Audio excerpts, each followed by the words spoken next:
Magandang umaga mga kahuan, narito na ating ulat panahon ngayong araw sa Pilipinas. Mula sa Pag-asa Weather Forecasting Center, ito na ang ating update sa magiging tayo ng panahon sa susunod na 24 oras. Patuloy pa rin ang epekto ng easterlies o yung mainit na hangin galing sa Karakatang Pasipiko sa malaking bahagi ng ating bansa.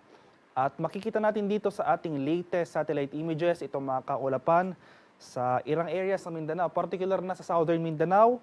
Ito yung epekto ng easterlies, kaya makaranas tayo ng mataas na tsansa ng pag-ulan sa ilang areas nga ng southern Mindanao within the next 24 hours. Sa nalalabing bahagi ng ating bansa, kasama na dyan ang Metro Manila, ay magpapatuloy itong generally fair weather conditions maliban na lamang sa mga tsansa ng isolated rain showers or localized thunderstorms. At sa kasalukuyan, wala pa rin tayong binabantayang low pressure area o sama ng panahon na posibleng maging bagyo na maaaring makaapekto sa ating bansa sa mga susunod na araw. At para naman sa magiging lagay ng ating panahon ngayong araw dito sa Luzon, for the next 24 hours, inaasahan pa rin natin na magpapatuloy itong mainit at maalinsangang panahon sa malaking bahagi ng Luzon. Kasama na dyan ang Metro Manila. Ngunit pagdala pa rin tayo ng payong dahil inaasahan pa rin natin itong mga tsansa ng thunderstorms busapit nga ng hapon hanggang sa gabi. Temperature forecast para sa Lawag ngayong araw, posible maglaro mula 26 to 33 degrees Celsius.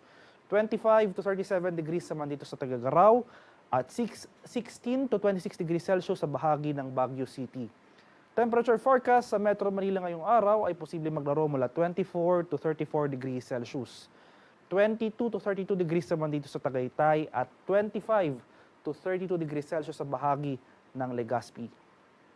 Sa area naman ng Palawan, Visayas at Mindanao, itong southern portion ng Mindanao, particular na sa mga regions ng Davao region, pati rin dito sa buong Soc-Sargen, sa areas rin ng Zamboanga City at sa mga isla ng Basilan, Sulu at Tawi-Tawi, makakaranas tayo ng mataas na tsansa ng kaulapan na may mga kalat-kalat na pag-ulan, pagkulog at pagkidlat na dala ng easterlies ngayong araw. At ngayong madaling araw pa lamang, may mga pag-ulan na tayong naobserbahan sa ilang areas ng Davao Region. Inaasahan natin na later in the day, mas maraming areas ng southern Mindanao makakaranas ng mga kaulapan at mga pag-ulan. Sa nalalabing bahagi ng Mindanao, pati na rin dito sa buong Palawan at buong Visayas, generally fair weather conditions naman ang ating mararanasan ngayong araw.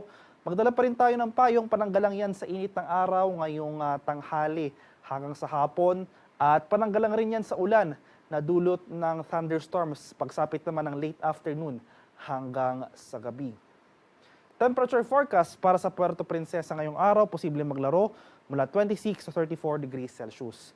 At 26 to 34 degrees rin dito sa bahagi ng Kalayaan Islands. Temperature forecast para sa Iloilo ngayong araw ay mula 26 to 32 degrees Celsius. 26 to 32 degrees rin dito sa bahagi ng Cebu at Tacloban area. Sa bahagi naman ng Mindanao, sa area ng Cagayan de Oro City, temperature forecast natin 25 to 32 degrees Celsius. 26 to 32 degrees naman dito sa Davao at 25 to 33 degrees Celsius sa bahagi ng Zamboanga. At sa kalagayan ng ating karagatan sa kasalukuyan, wala pa rin nakataas na gale warnings alamang baybay na ating kapuluan.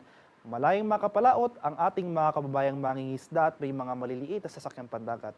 At banayad hanggang sa tamtamang pag-alon na ating inaasahan sa malaking bahagi ng ating bansa. Ngunit iba yung pag-iingat sa ating mga kababayan na maglalayag sapagkat kung meron tayong offshore thunderstorm activity, ito yung mga pag-ulan sa ating mga dagat baybayin. Asahan natin ang bahagyang paglakas ng ating mga hangin, kaakipot nito ang bahagyang pagtaas rin ng ating mga alon.